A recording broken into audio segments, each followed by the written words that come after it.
liked some stuff from The Last Jedi, but overall I didn't like the movie. I was hyped the first couple of days, and then when I saw it a couple of times, I was like, there's so much cringeworthy stuff here. Why did they do this? Why did they do that?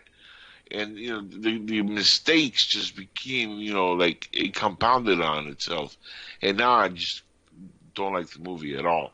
And The then whole Solo Mary Sue came out. effect of her being instantly great at everything, it was disturbing. Not to me. See, I didn't have an issue with that. And I'll tell you why. Okay.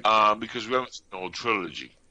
And I think fans sometimes jump the gun when they don't like a certain aspect right off the top. But they don't understand that we haven't seen the whole storyline play out. So you can't judge something like that until you see why she's a Mary Sue. You see what I'm saying? Yeah, I feel This you. is the whole difference between what we're seeing now compared to what we saw in the 70s when the original one came out is that George Lucas, when he made A New Hope, remember back then it was just Star Wars. It wasn't A New Hope. It was just one movie. Right. He had no idea he was going to get to do another movie. So he made it an open-ended movie where it felt like it had a conclusion. It had, a storyline that everybody was properly kind of characterized and fleshed out to tell their individual stories. Where that was the last movie they made, it was okay. There was nothing else that you needed to say, but it was such a huge hit when Empire Strikes Back, was being worked on. George Lucas said, "Okay, we have the elements for what the next one's going to be," but at that point, he didn't even know that Vader is going to be the Faja.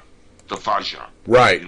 He had, So this is all stuff that he came up with along the way, which that's something that fans bitch about now. Like, oh, well, they had no idea where they were going with. See, they had no plans. Well, neither did George Lucas, you idiot. Right, Like, right. from the very beginning, this is what Star Wars has always been like.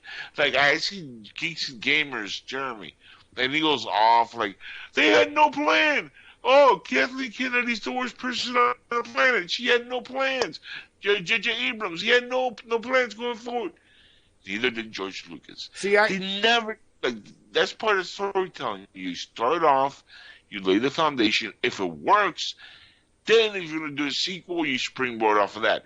You waste time when you completely flesh out a story, when you have different filmmakers come in, want to lay down their own foundation, want to give their own input.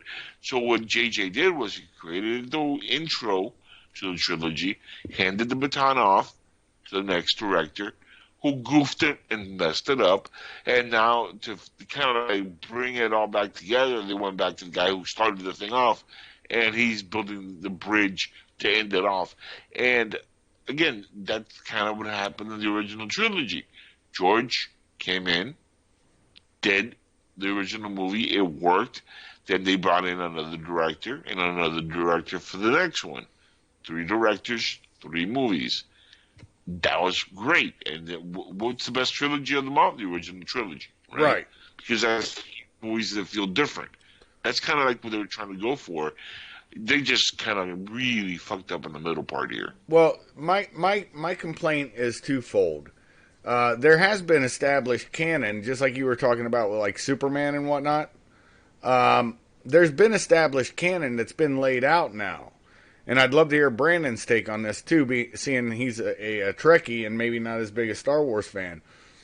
But just like with the Mandalorians, the Mandoati has an established language. They are also interspecies. They were the Tong at first. And this is playing right into it with the Foundling references. With all the different references they're putting in. And the thing about it was, yes, I agree that would Anakin, with no training, have been able to maybe get some of his force powers naturally? I think so. But I don't think without he was training... force abilities. I mean, even when Qui-Gon meets Shmi, and he's talking about, Anakin, she's like, yeah, he can see things before they happen. Right. He's already using the Force without being a Jedi, without knowing what the Force is even. Like, he's already has that ability. Right. Which, that's one thing that tried to do in The Last Jedi with the little broom boy. He's using the Force. He doesn't even know what the Force is. Right. All he knows is, yes, the lore of Luke Skywalker and the myth of this great Jedi. Remember, at this point in this new trilogy, there's been no Jedi since Return of the Jedi. The Jedi is Right. kind of like gone, and the Last Jedi, being Luke, had disappeared. And when he tried to bring back his order, it didn't work, and then he disappeared again, and he's been gone for years now. So Broom Boy had no idea what the Jedi's were, other than lore and tales. It's like when we hear about Knights of the Round Table. For Well, yeah, example, no, and I kind of get that, but I'm saying there's even the books like Splinter of the Mind's Eye came out right after Star Wars, and it didn't clash with. Yeah, but that's also like George Lucas made that because I think he was going to make a movie, so that was kind of like his follow up. Yeah, that was his book, and the interesting thing is it didn't clash with Empire Strikes Back, and just a lot of different things in the canon. That's the problem I have is with canon, and also there was a lot of feminist overtones within the Force Awakens. The first one, the second one, even my wife noticed it, and she's like, "This More is just than the first one, though. huh." I'll say that much. More the Last Jedi and the Force Awakens, because the Force Awakens, the very first character we really meet is Finn, Right. right? The Stormtrooper, and Poe. So there's Right. two male characters. These are the first characters we meet, right? Right. And they have a cool storyline where Finn is a defected stormtrooper who has an awakening, which Right. this is a failed plot point which they really should have followed on, because when you see the Force Awakens, they didn't just awake in Rey. Finn had an awakening when he sees that they're going to slaughter innocent people, and the Force, I think, really awoke in him. Like, wait a second, this is wrong. Right. What we're doing here. We're literally killing innocent people because we're looking for a droid, and then he sees one of his friends that is a stormtrooper die in front of him. Right. That makes him think, you know what? I don't want to die over some stupid crap like this. And he has that moment of clarity. So he has that awakening moment where they should have followed up on that. I would have made Finn a Force sensitive person who didn't know about the Force, But and that would be the storyline they should have gone with. I think with Finn. well, I agree. I think he should have been a lead character along with Poe, and she could have been a lead character too. But then in the second one, like you said, that's where it really came out that no, she's Supergirl, right? And even Luke being amazed by her, anyways, I don't want to beat that dead horse, but the Mandalorian, it's almost, it lives up to all of the different canon that the Mandalorians have. And with Jango Fett and Boba Fett, Jango raised Boba Fett. And so that flows into the next chapter, Star Wars. And The Empire Strikes Back when you meet him. And back then, even back then, he was... You do know that Jango and Boba Fett are not really Mandalorians. You know that, right? No. If you look at the canon, he was a foundling. Jango was to Jaster Morrell. And Jasper Morrell... but they're not. He wasn't born. He wasn't born in Mandalore. Most Mandalorians aren't. Most Mandalorians aren't. That's why when the Tong species, they would look more like lizard people, and they would allow people to join when they conquered them, and it's a voluntary joining, and they're still considered Mandalorian. It's the language, the culture, it's being able to wear armor, to train in warfare, and to join the Mandalore. I'm gonna show you a video later on YouTube, which is gonna explain a little bit, more clearly with the canon of the Mandalorians, Right? Because there's stuff in there you're missing, especially with Boba Fett. Boba Fett is not Mandalorian at all. No, he's a clone that did not get. Even his suit is not Mandalorian armor. It's a different metal. Right, completely because different structure of Mandalorian suits. Right, he had Durasteel. He did not have the steel that they get on Mandalore. And that's why it's a big deal in The Mandalorian that he's getting all of that still. And he's having and every time he gets something made, he donates a portion to it for foundlings. You see what I'm saying? It is following the codex. It's following the canon. And I've seen all the videos on YouTube about it, and some of them get it wrong, some of it get it right. But the point is, nowadays, there are no actual Mandalorians, even in the video games. Because you had tribes splitting up, internecine warfare. They switched from backing the Jedi to backing the Imperial factions, and then finally the last extinction, which they talk about. When they tried to kill off all the Mandalorians, and that was Imperial. So, I mean, it is following everything, and there is a logic to it, whereas I don't think I've seen that. I'll tell you, like you said earlier, that one film that explored them stealing the Death Star secrets, I can't remember it, you mentioned it earlier, that was epic. Yep. One. Yeah. And what made that epic is it's a standalone movie. Yep. They made a very one-off piece where it's with part of the original movie canon, which is going to explain how they got the actual Death Star structure and how to destroy the plans, and it gives you that insight. It's like a view into a portion of the story which we never had, but it doesn't conflict with the original movie, which is something I loved. Right. And something I hated with Solo, because what Solo did, it ruined the character. If you watch the movie Solo, it completely ruins the mystery of who Han Solo is now. Right. So for future generations, if they're going to watch Solo before they watch A New Hope, and then they watch Harrison Ford come onto the screen, they're like, oh, we know who he is. We've seen the movie Solo. Or if they would have done 2 or 3, sequels, it completely messes up that character to the point where, there's no mystery now. Whether he shoots first or not with Greedo, doesn't matter. We know who he is. Right. We know him and Chewbacca. Right. The only thing is, you want to leave it as mystery. You don't want to flesh out too much, because later on the storyline becomes part of not only the canon, but it becomes part of the legend. Right. Even the red blood stripe going down his leg was explained by Solo too, brother, and that was something interesting too. The Corellian blood stripe on his trousers. You know what I'm saying? Yep. So I mean, I agree with you. I agree with you wholeheartedly. There's no more mystique. We're 20 minutes into the second hour, so it looks like we're going to go the full 2 hours here, which is good. Brandon, are you still there with us? Or Yes, sir. Okay. What did you think of The Last Jedi, Solo, and Rogue One? What are your thoughts on what we've been talking about here? Because you've been kind of awfully quiet for a sidekick. I think I agree with him that there was a strong feminist tone to Rogue One. The Last Jedi... What? Last Jedi.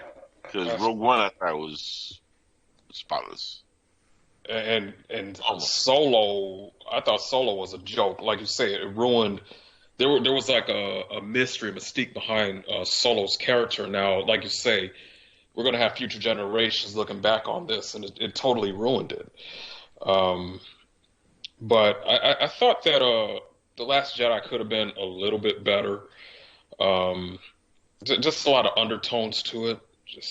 It just wasn't flowing with me compared to some of the other ones. It was definitely better than Clone Wars, some of that stuff they've been bringing out for the last 10 or 15 years. But wasn't a fan of Solo. That's like bottom of the barrel right there. And the first Star Wars movie to officially bomb at the box office. This movie is going to go down in history as the biggest disappointment in Star Wars history, which is a good thing, because that means it'll never have a sequel. At least, I hope not. Come on, man. Want a Solo 2? Right. No, I'll tell you, I think that The Mandalorian, because I like the way they're flowing with the character, it's not predictable. It is in a way, if you've read the book on the Mandalorians. I think that, in all honesty, Yoda, the Yoda character, and you know, I don't want to really spoil everything, but the Yoda character, it's almost like he's doing what Jasper Muriel did to Django, and what Django did to Boba. He's gonna mentor him. You know, he could. This could be a possibility because remember, species don't matter to be a Mandalorian.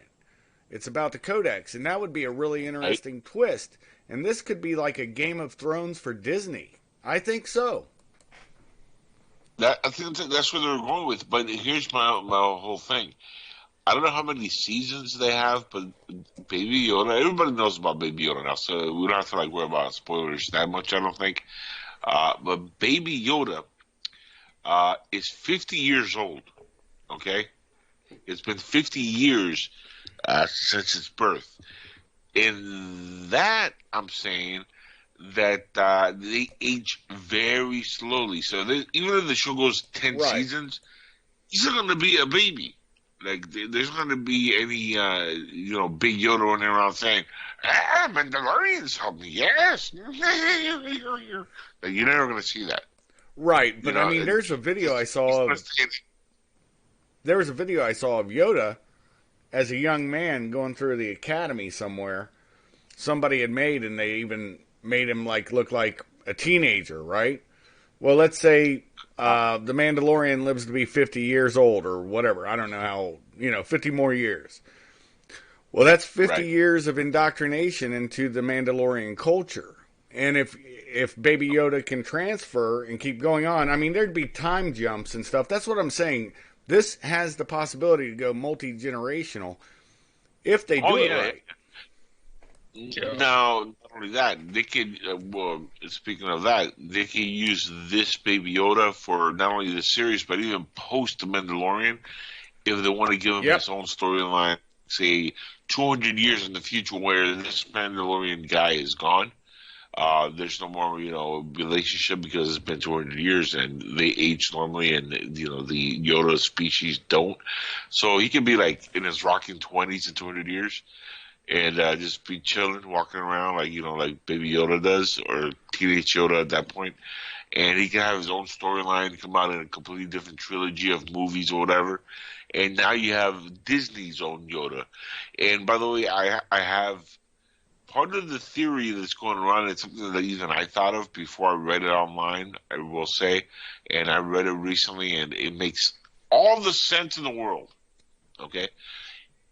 They're trying to, point out, well, where did this baby come from? How did this baby get created? Is it a clone of Yoda? My theory from the very moment I saw the thing on the screen was like, oh, it's an offspring from Yoda and Yaddle. Yes. Now, who the hell yes. is Yaddle? Who was on Well, the Imperial, or not the Imperial, but the Jedi court.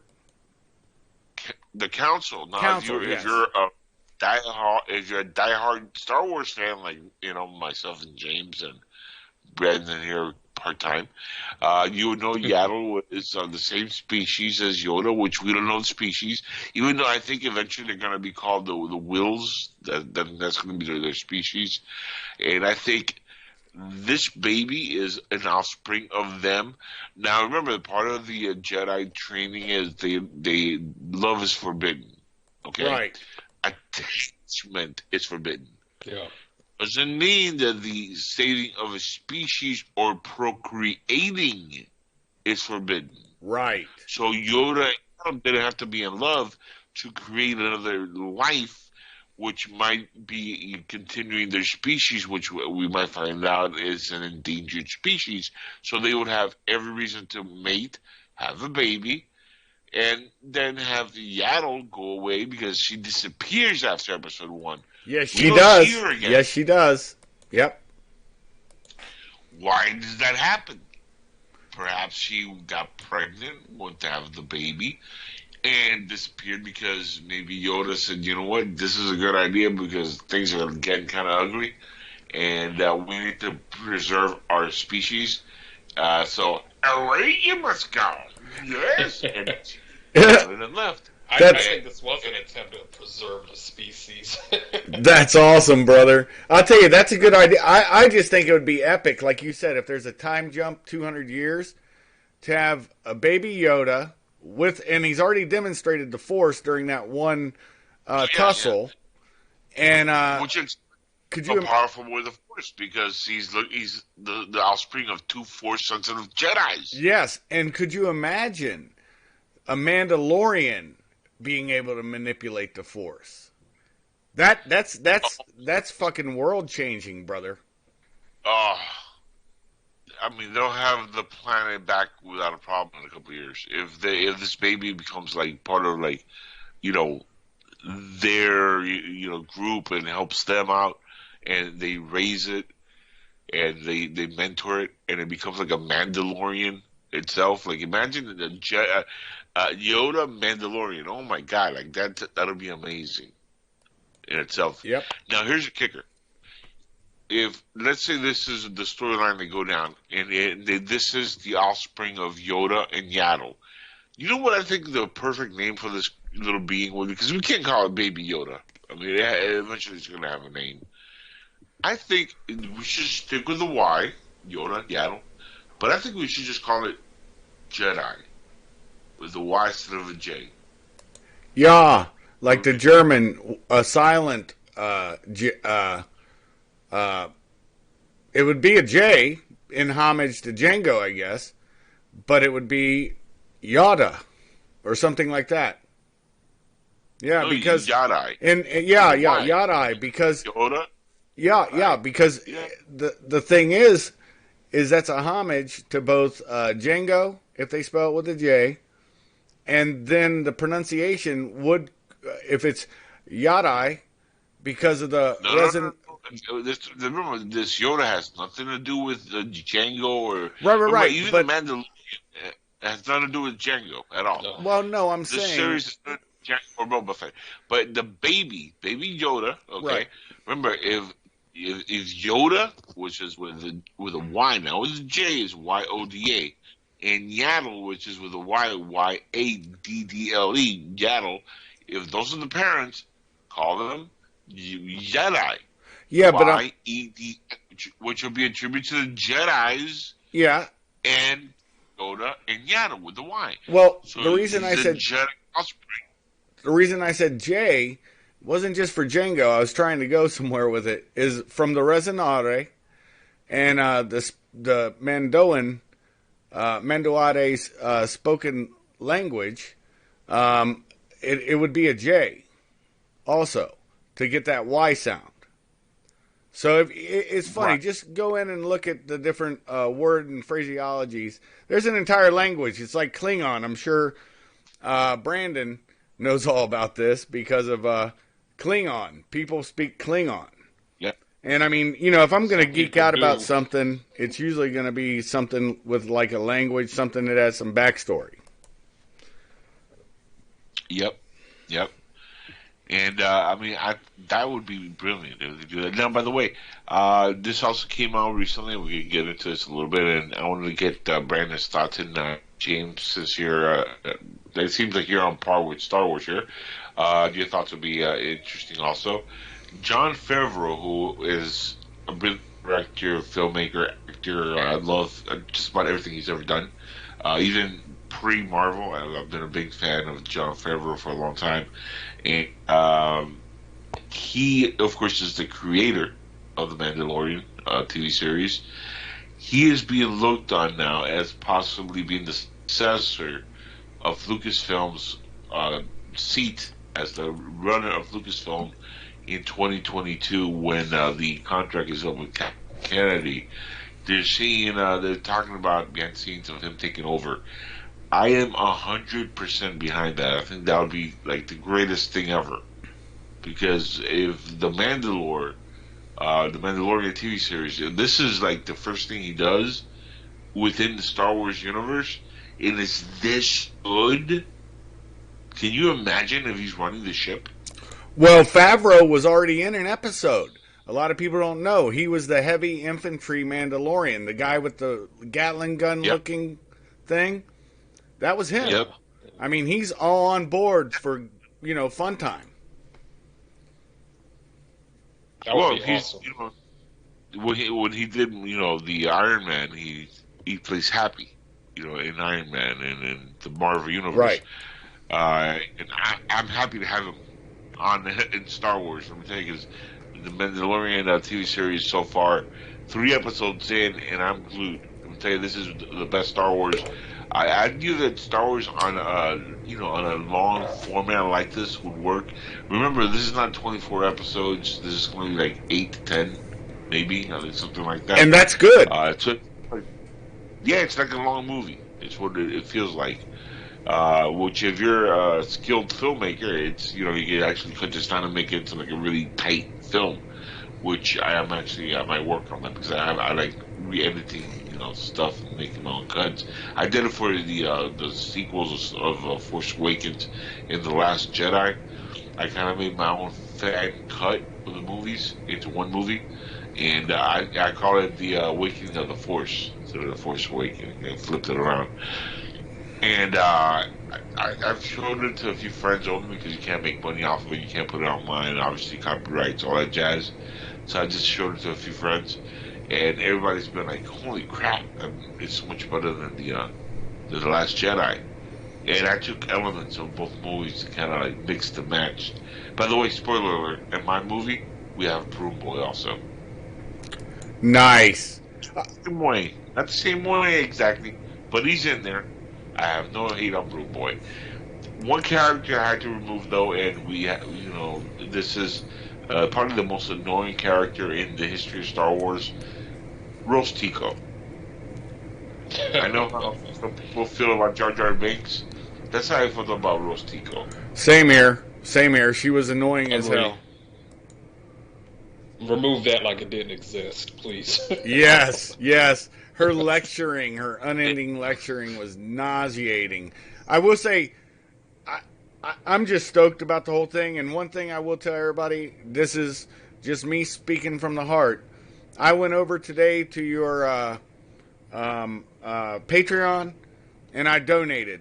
Folks, you got to donate to people's stuff, because if you like the content, give a couple dollars to it, and honestly, that's all it takes, and you get benefits with that too. So, go on over and you give the details on how to get to it. I don't have it opened up right now because I donated and I closed the tab. Sorry. No, that's cool. Actually, we were gonna get to that before the show ended. I was gonna give the links to Patreon on it, but I thank you for bringing that up and for donating. Every dollar helps in keeping this content going. And by the way, this is audio now. In January, when the next year comes in 2020, we're gonna be live on video on YouTube.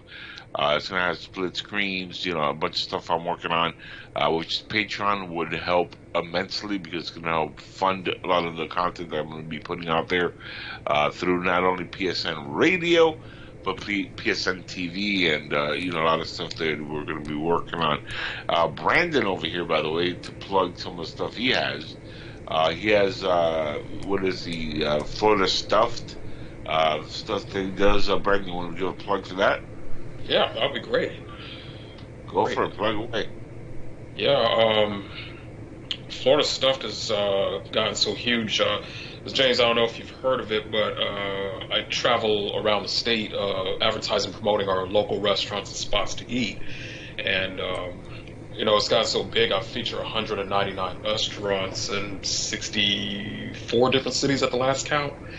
And I'm based in Orlando, but I go all over the state.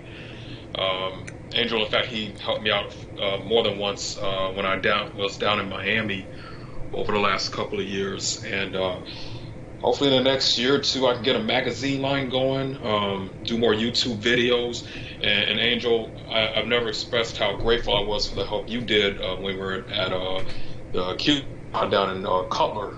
And I directed one of the episodes for Florida Stuff, which was I think you were kind of like amazed how easy that was. Kind of like just went in. It was quick process, and at one point you're like, "Are you sure we have enough footage?" And I'm like, "Dude, it'll work." That's epic. That's epic because if I have a layover in Miami, I now have a contact on my way down to where I'm going to work in another country. That's normally how I work, but I am going to have layovers in Miami, and I will rely on you and lean heavily on you, Brandon, for your reviews and maybe your assistance in finding a good spot to eat. Oh, I'm definitely there 24 hours a day. I mean, I want to reach out to our travelers, our tourists, business travelers. You know, if you're on, like you say, on a layover, there, I've barely scratched the surface of Miami. Beautiful city. You got all those outlying areas, Hialeah, Cutler, West Miami. I mean, it's North Miami Beach, South Miami. It's huge, you know, and I'll be there if you ever have a question about it. That's what she said. Yep. Outstanding. Yeah. No, Florida stuff. Is there like a link on YouTube you want to give out for people who want to see that, or? Yeah. You can find that on my website, by the way. I don't know if you noticed, Brandon, but if you go to AngelEspino.com, you scroll all the way down, and you look at the YouTube videos, and it's on the front page. The video is there. Like, I posted it on there so anybody wants to see it, because I directed the thing. Well, not, I'm going to whore out my own thing, right? Like, I directed it for you, so I had to, like, put it on there. So if you guys haven't seen it, go to the website. It's right there. But do you have a direct link you want to give out? Yeah, check out floridastuffed.com, and you can connect through email as a subscriber, or you can look at any of the social media links at the top of the page. There's a direct link to the YouTube page, and I'm also on Twitter, Facebook, LinkedIn, Pinterest, Yelp, so you can connect with me on any of those. Nice. I will be looking you up, brother. There you go. We have Oscar Benjamin who wanted to join a little while ago. I don't know if he's still around. Oscar, if you're listening, call me, let me know, and I'll bring you into the call. The more the merrier. Can I pimp my site real quick? Yes, but let me just get this out real quick. The more the merrier on Skype. As long as I can get you on, you let me know. Or you have you join in. I don't have to drop anybody off. It's not one of those things. So if you like the conversation and you want to get on, let me know, and I'll bring you right on in. Go ahead, pimp out your website, my friend. Oh, it's easy. It's SwordPoint9, SWORDPOINT, the numeral 9, and it's on YouTube. And it's also on BitChute. Some of the more controversial stuff I had put on BitChute just because YouTube's pulled it down. You know, the internet drama, how that stuff goes. And so people liked to report my site real quick. And it was all BS. But it is what it is. And I ain't crying and I ain't dying. So I don't rely on anybody for my pay except myself.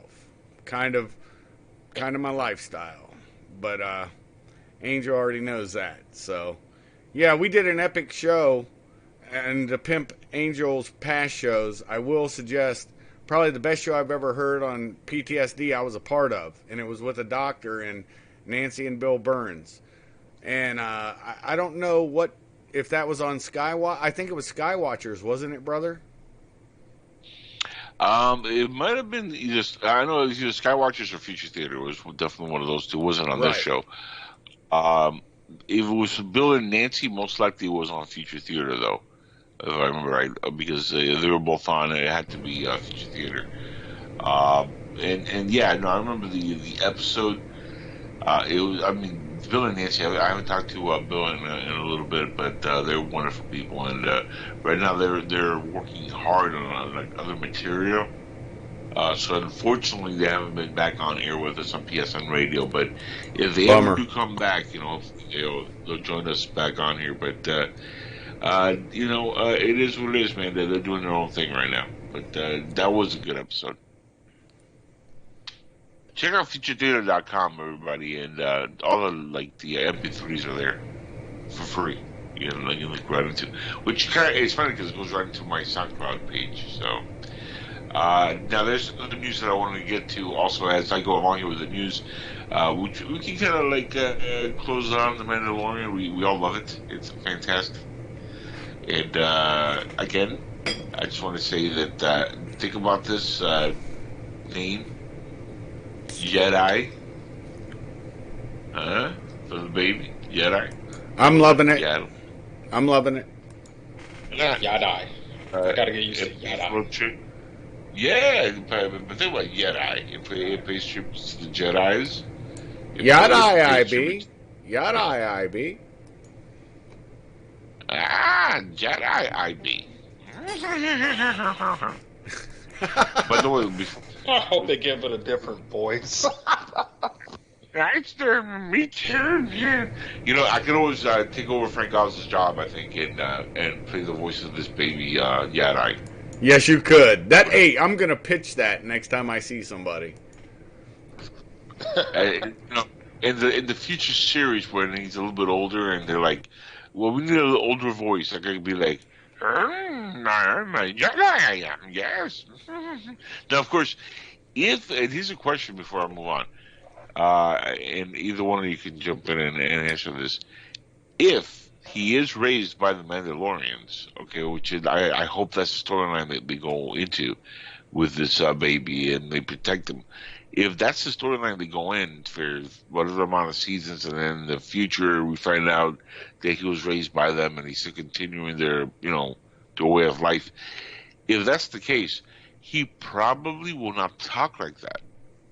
Because remember, we don't know a whole lot about the species where Yoda comes from. He's a very mysterious character. But who's not to say that he's, the way he speaks is not just him. We never really hear Yaddle in the way she speaks. We see her, but she doesn't really talk. But even the canon comic books don't make her speak like that or make other, references to, them speaking that way. And there is another member of the council, which is very like Yoda, which is from a planet which a lot of people think is the same planet the species comes from. Looks a lot like Yoda, but it's a pale skin color, not green, which is the big difference. But he has the big ears and all kinds of stuff. He was also in the Jedi Council, which is why people think that he was the same. I forget the name of the character now. It's very rare. I'll look it up in a second here, but he's a very rare Jedi. But I mean, he has a background with a planet that he comes from. So they tie him into that planet, which would make sense. We have different color folks here. Why can they have different color folks there? It would make sense. But he doesn't speak like Yoda. So let's just say the baby is raised by the Mandalorians. He might not speak like Yoda. He might have his own tone, his own way of speaking. He might speak more like Mandalorians and very rough, small sentences. Yes, and very edited. That's something that would be cool. And remember, when after he had gotten into that brief dust up with the heavy infantry Mandalorian, remember the knife fight, the real quick knife fight? Yep. Yep. He said, "It is the way." And then that guy flew up with his jetpack, and he's like, it's almost, honestly, it's kind of like a video game, too. Like he's leveling up. He saw that jetpack, and he's like, I need to get one of those. And and he gives him a salute. But remember, the guy during the fight was like, it is the way. And it's the way of the Mandalorian. And I think that's what he meant. Now he has a foundling. And I think, I'm hoping, I'm praying, because that would be the most epic storyline. Not only that, I mean, they protect when you're part of the Mandalorian, the house of one of the Mandalors. When you have like the queen, basically, who runs the Mandalore or the Mandalorians for that group, and they're like a family. So when he's also saying this is the way, it's like we protect our own. That's why they come to his rescue as well. Even though he has a bounty on his head, the way that they take care of each other, that's how they stick together. Even if like they feel like, wait a second, why is he doing that? They know he's doing it for a reason, which is going to protect the house. But he's a bounty hunter. but his loyalty is to the house of the Mandalorians that he's with. So they're going to protect him as he protects them.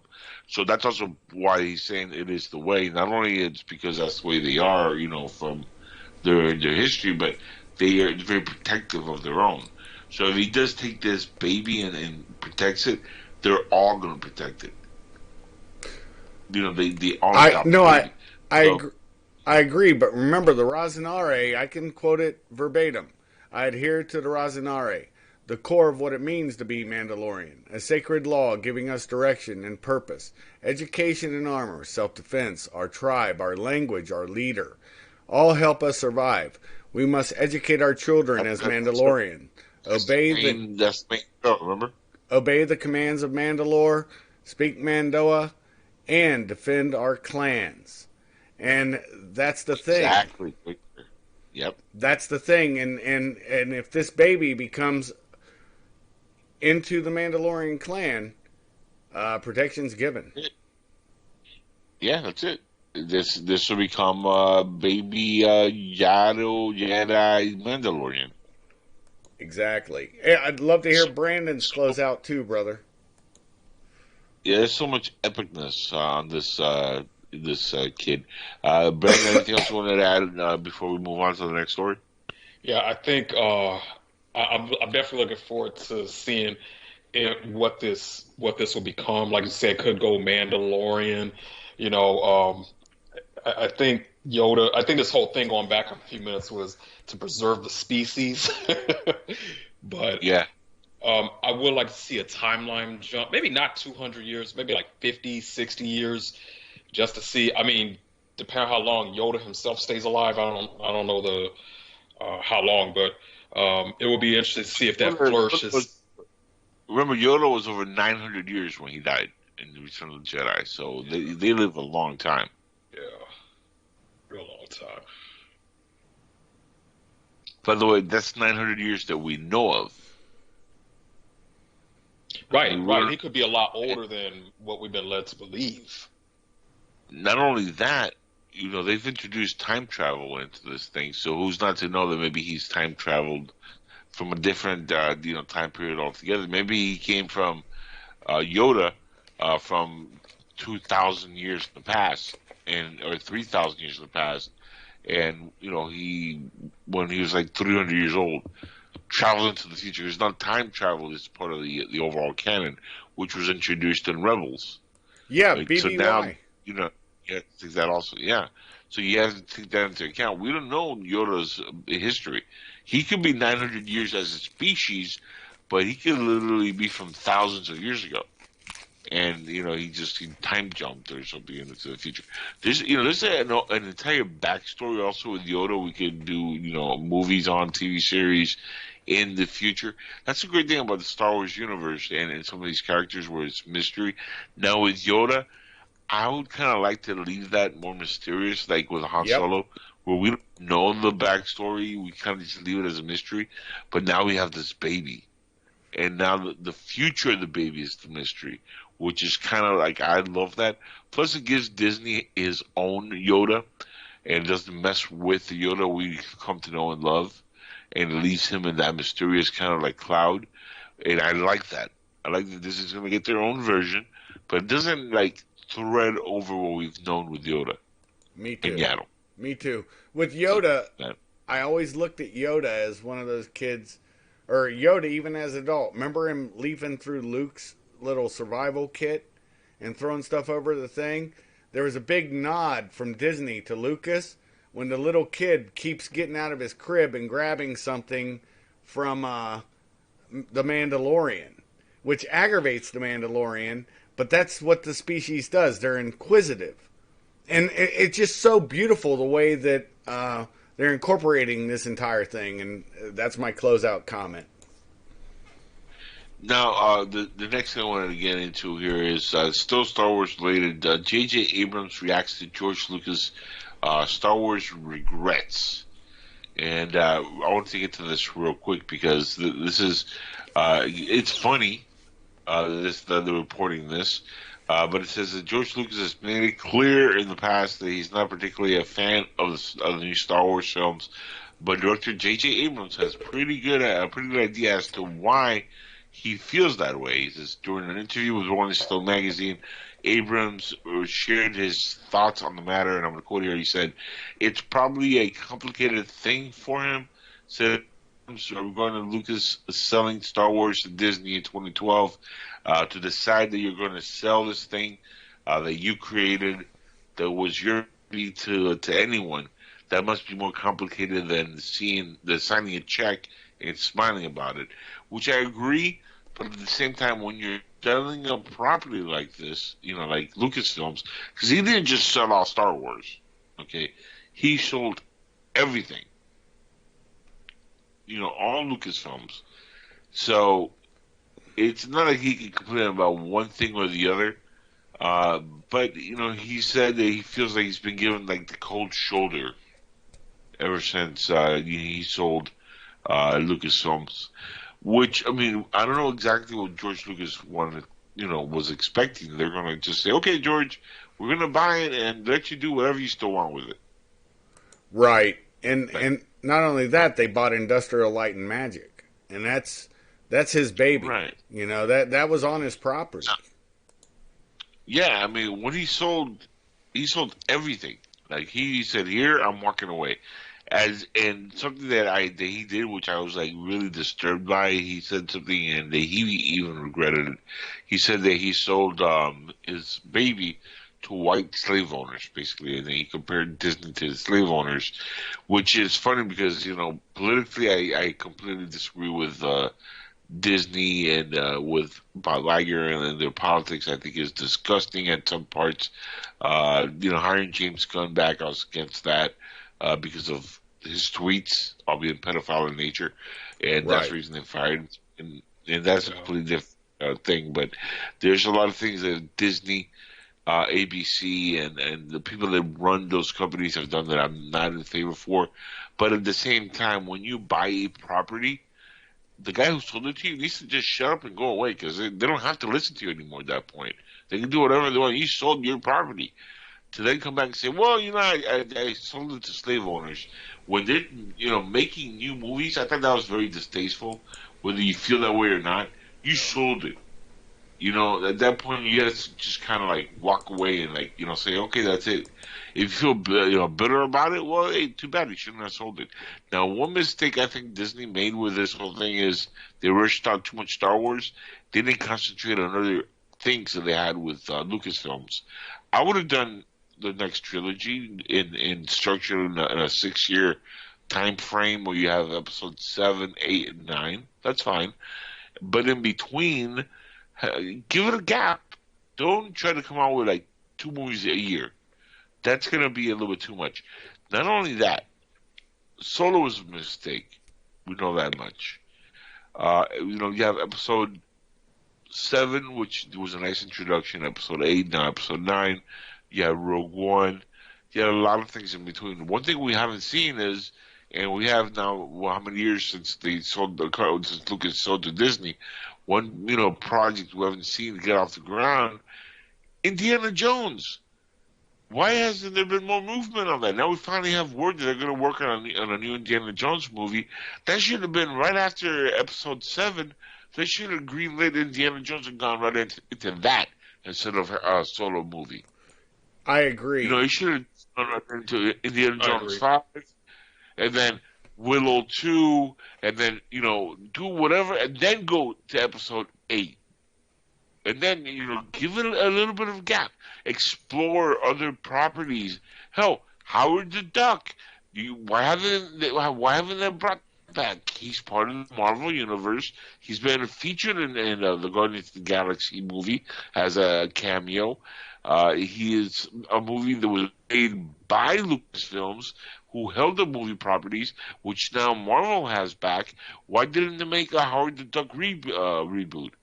I mean, you have all these properties that you can play with, but no, you wanted to make 5 Star Wars movie and completely piss off the fan base. That's all they did. Terrible. That's what they did. They rushed too much Star Wars out there when they have a well of great, of films waiting to be made by, buying out Lucasfilms. I would have just jumped right into Indiana Jones 5. Why not? It's That's what we've been waiting for. Look, it's it's real the quick. Kingdom of the Crystal Skull may have failed for some people, but it was a box office smash hit. Period. So the fans are there. They want to see more. Go ahead. well, I was just saying it's the same mistake they did with the Terminator movies. Everybody wants to explore when the Terminators took over. They tried to do that. I can't remember the name of it, but it was actually good where John Connors takes the beating heart from that other guy, right? I can't think of it. That's What was it, Salvation or Salvation, that's it. Yes, it is, brother. And then they did this last Terminator. My wife and I were both like, what the fuck? And, it is what it is. But the point is, you should give a gap, listen to the audience feedback, because they give snippets to the Terminator, when they're taking it in. When the Terminators, and everybody wants to see him smash it.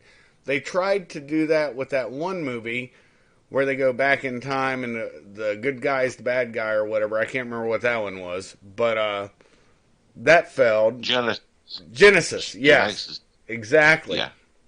Take I the love audience Genesis. feedback, give it some time, and then make it. I mean, if there would have been a Yeah. 3-year or 6-year span in between, whatever it is, they would have seen that the first one, this is what the audience wanted to see. And it would have been more of Poe and more of, why am I mind dumping the gentleman's, Finn. I can't think of his name, sorry, man, in the show. I'm thinking of his actual name, and that's not fair.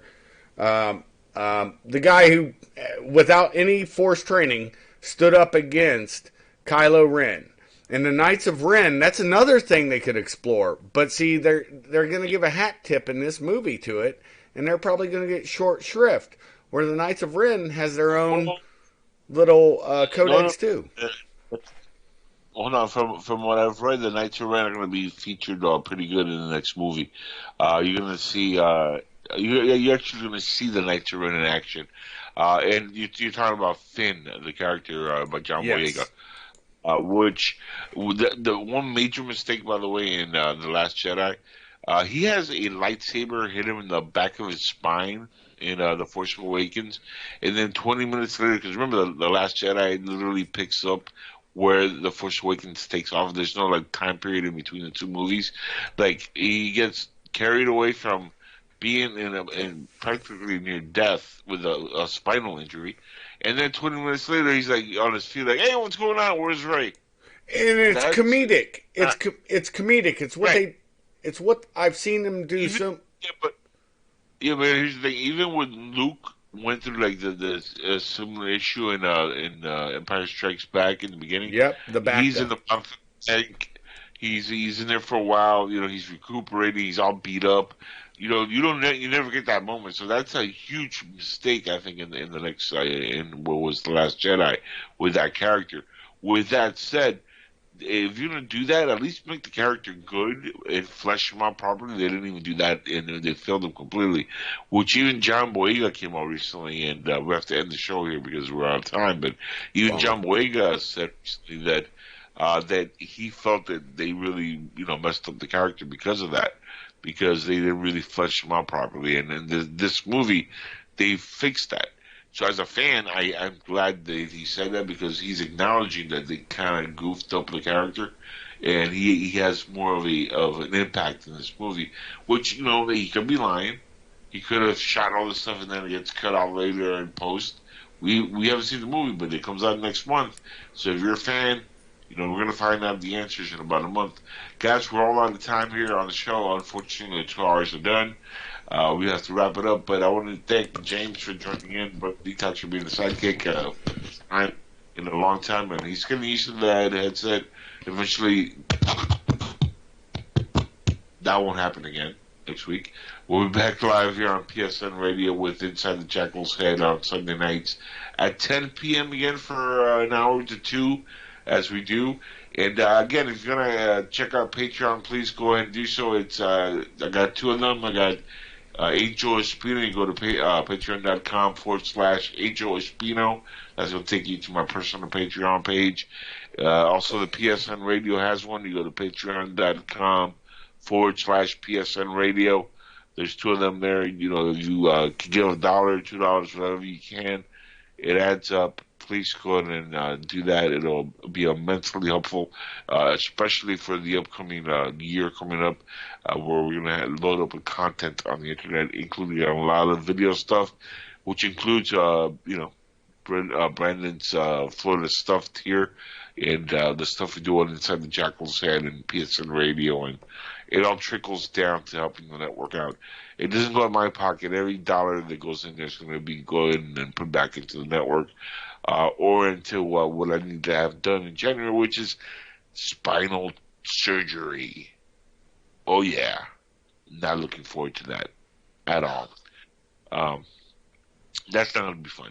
But I'm having spine surgery, as everybody's aware of, in a couple months, and that's going to help with that immensely also. So please go ahead and take a look.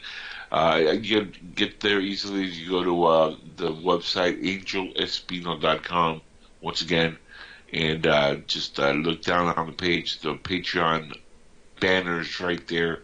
Click it. Help brother out, and that'll be appreciated greatly. In fact, there's a lot of stuff already on there as stuff that you'll receive by becoming a Patreon supporter. So just read it and check out what I put on there. And more stuff's going to be added to the Patreon page as I get, more and more into, building it up. It's still kind of fresh, and I haven't really pimped it out too much. But it's going to get more and more updated with every passing week. Again, guys, if you want to give out your links before we go, James? Well, it'll be Sword.9, SWORDPOINT, all lowercase, and the numeral 9. And it's on YouTube, and it's also over on BitChute.